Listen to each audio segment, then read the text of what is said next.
Narito na po ang ating karugtong para po sa newborn registration dito sa Riyadh, KSA. Itong tutorial na ito ay para po sa mga OFW na may pamilya, nanganak dito sa ibang bansa. Especially, nandirito din po sa Riyadh. O kahit saang lugar man sa KSA.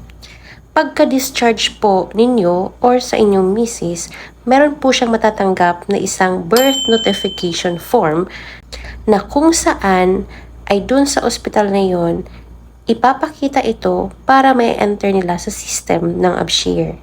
At sa pagpunta nyo po sa civil affairs ng office, kailangan nyo pong dalhin at i-prepare ang mga sumusunod na ito para lagi po kayong handa at ready to release at mas mabilis na proseso. Ihanda nyo po ang inyong original na ikama ni Mr. and ni Mrs. at mag-ready din po ng copies nito. Gayon din po ang passport ninyo ni Mr. and Mrs. at mag-ready din po ng inyong copies. And also, yung marriage certificate ninyo na nakatranslate sa Arabic.